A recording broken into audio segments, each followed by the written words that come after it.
अस्सलाम वालेकुम dear student, welcome to my YouTube channel M K bright chemistry. Student, आज हम लोग जिस टॉपिक के ऊपर डिस्कशन करने जा रहे हैं वो है मेटालिक सॉलिड।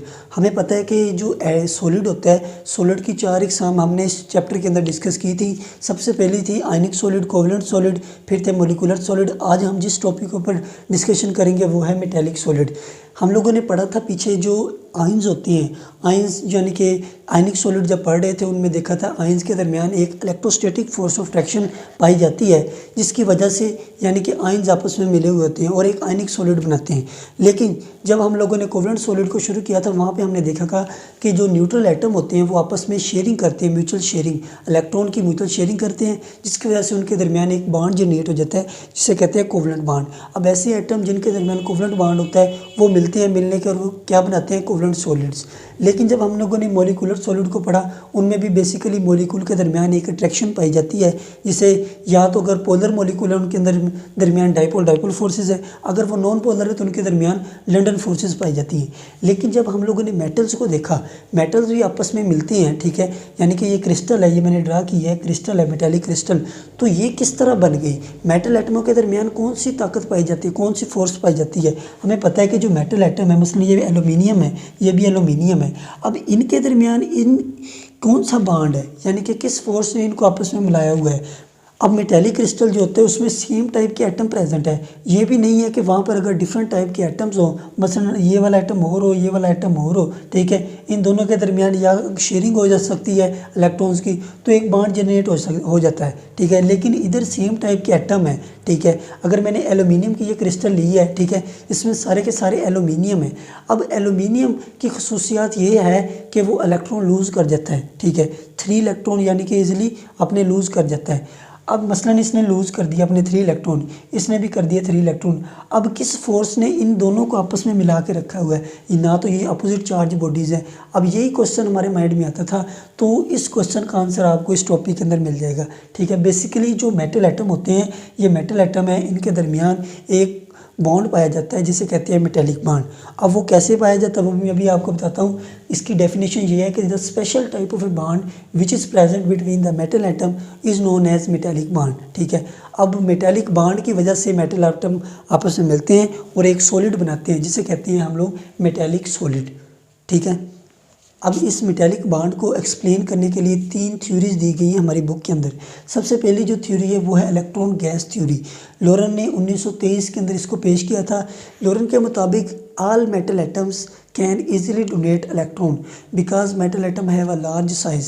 मेटल एटम जो होते हैं उनका साइज़ बड़ा होता है, हमने पढ़ा है फर्स्ट ग्रुप जो है मेटल एटम का है, ठीक है। उनके जो साइज़ होते हैं वो ज़्यादा होते हैं। साइज़ ज़्यादा होने की वजह से वो जो न्यूक्लियस होता है, न्यूक्लियस की आखिरी शेल के अंदर जो इलेक्ट्रॉन्स होते हैं उसके ऊपर इतनी गिरफ्त नहीं होती, ठीक है, जिसकी वजह से वो ईज़िली भाग जाता है इलेक्ट्रॉन। अब इलेक्ट्रॉन इजीली यानी कि डोनेट कर जाते हैं, इनकी आयोनाइजेशन एनर्जी बहुत ज़्यादा कम होती है मेटल एटम की। अब फ़र्ज़ कर लें ये मेरे पास मेटल एटम है, ठीक है, ये मेटल एटम है। अब मेटल एटम की ये मैंने न्यूक्लियस बनाया, ये इलेक्ट्रॉन्स है। अब मेटल एटम की जो खसूसियात होती है कि ये इलेक्ट्रॉन लूज़ कर जाते हैं। अब इस मेटल ने अपने इलेक्ट्रॉन लूज़ कर दिए, ये इलेक्ट्रॉन कभी उधर जा रहे, कभी इधर, कभी उधर, कभी इधर, ठीक है, यानी कि एक पूल जनरेट हो गया है। All metal atom lose their valence electron, these electron form a pool. ये एक पूल बना देती है इलेक्ट्रॉन का, ठीक है। अब इलेक्ट्रॉन का पूल बन गया एक बहुत ज़्यादा, यानी कि इलेक्ट्रॉन उन्होंने मेटल एटमों ने अपने अपने इलेक्ट्रॉन लूज़ कर दिए कि उधर जा रहे इलेक्ट्रॉन, इसके इधर आ रहे हैं, ठीक है, यानी कि एक पूल जनरेट हो गया है मेटल एटम का। अब ये जो इलेक्ट्रॉन का पूल है ये बेसिकली वर्क करता है मेटेलिक बॉन्ड का, ठीक है। इन दोनों एटम्स को आपस में जिस फोर्स में मिलाया हुआ है ये बेसिकली इलेक्ट्रॉन्स ही हैं जिन्होंने आपस में मिलाया हुआ है। ये बेसिकली वर्क करती हैं ग्लू का। ग्लू क्या होती है, हमें पता है कि 2 चीज़ों को आपस में मिलाती है, गम स्टिक जो होती है। अब इधर ये जो इलेक्ट्रॉन पूल है ये बेसिकली एक ग्लू के तौर पर वर्क करता है। ये क्या करता है, इन दोनों को आपस में मिलाता है। इन दोनों, ये वाला मेटल एटम, ये वाला मेटल एटम, इन दोनों के दरमियान जो मिलाने वाली फोर्स है वो ये बेसिकली इलेक्ट्रॉन पूल है। इलेक्ट्रॉन पूल की वजह से ये दोनों आपस में मिल जाते हैं, ठीक है, और एक बॉन्ड जनरेट हो जाता है जिसे कहते हैं मेटालिक बॉन्ड।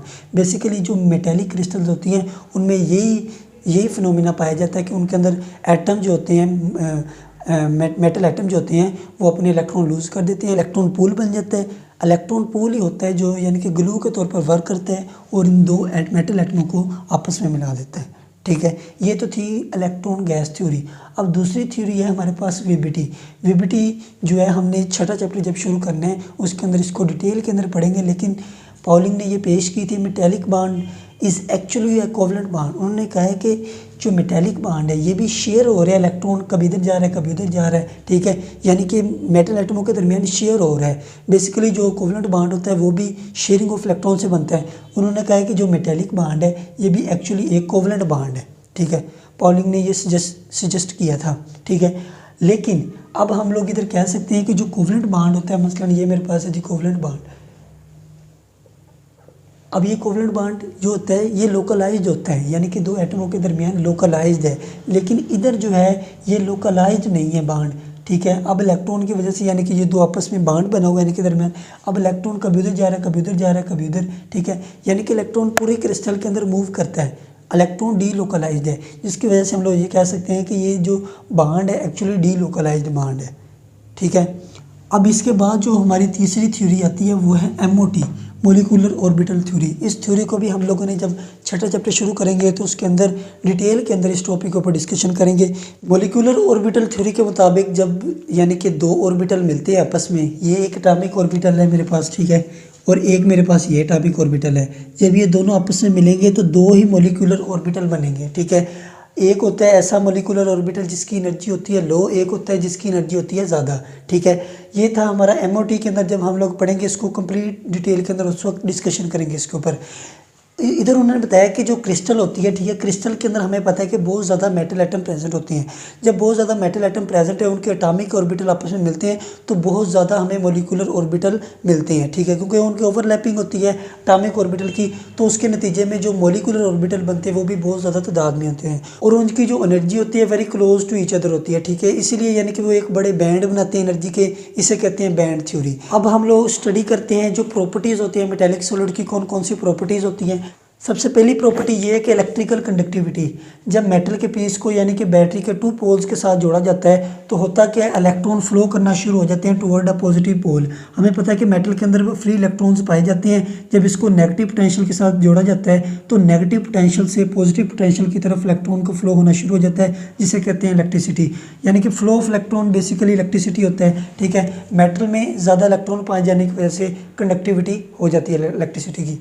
अब अगर आप लोग टेम्परेचर इंक्रीज़ कर देते हैं, टेम्परेचर इंक्रीज़ करने पर क्या होता है, इलेक्ट्रिसिटी कंडक्ट हो गई या नहीं होगी। बेसिकली जब इसका टेम्परेचर इंक्रीज़ करेंगे तो ये इनका मोशन जो है ये एटम्स का, ठीक है, वो ज़्यादा हो जाएगा, वाइब्रेट करना शुरू हो जाएंगे। मेटल एटम अपनी इस पोजीशन के ऊपर वाइब्रेट करना शुरू हो जाएंगे। जो वो वाइब्रेट करेंगे तो वो एक यानी कि रुकावट क्रिएट करेंगे, flow of electrons, basically electricity होती है फ्लो ऑफ इलेक्ट्रॉन्स है, तो जब इनके दरमियान रुकावट आ जाएगी तो करंट नहीं पास होगा, ठीक है। तो हम लोग ये कह सकते हैं कि जब temperature at a high temperature metals are not good conductor of electricity because at a high temperature the vibrational motion of metallic atom increase that create a hindrance in the flow of electron, ठीक है। अब दूसरी property ये है कि thermal conductivity. Thermal conductivity, electrical conductivity, इन दोनों की मेन रीज़न यही है कि मेटल के अंदर फ्री इलेक्ट्रॉन पाए जाते हैं, जिसकी वजह से ये दोनों कंडक्टिविटी हो जाती है। अब अगर हीट प्रोवाइड करें हम एक एंड से मेटल को तो वो दूसरे एंड तक कैसे ट्रांसफ़र हो जाती है, बेसिकली फ्लो ऑफ इलेक्ट्रॉन की वजह से। इलेक्ट्रॉन जब इनमें से हीट को लेते हैं तो वो फ्लो करते हैं, फ्लो करने पर तमाम के तमाम मेटल में हीट ट्रांसफ़र हो जाती है, ठीक है। ये थी हमारे पास दो प्रॉपर्टी। अब तीसरी प्रॉपर्टी है हमारे पास लस्ट्रस सरफेस, यानी कि मेटल की सरफेस जो होती है वो शाइन क्यों करती है। बेसिकली जब मेटल है, मेटल को न्यू प्रिपेयर किया जाता है, बनाया जाता है मेटल को, तो इसकी जो सरफेस होती है वो शाइन करती है। या मेटल को अगर कट करें, इसको अगर मैं दो पीसेस के अंदर कट करूं तो इसकी जो सरफेस होगी, ठीक है, जहाँ से मैंने काटा है, तो वो चमकदार नज़र आएगी हम लोग को। बेसिकली होता क्या है, ये नहीं होता कि उसके ऊपर जब लाइट आकर पड़ती है रिफ्लेक्शन की वजह से हमें उसकी सरफेस शाइनी नज़र आती है।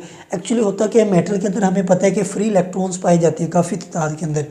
एटम जो होते हैं मेटेलिक एटम वो इलेक्ट्रॉन लूज़ कर देते हैं तो उसके अंदर यानी कि बहुत ज़्यादा फ्री इलेक्ट्रॉन्स पाए जाते हैं।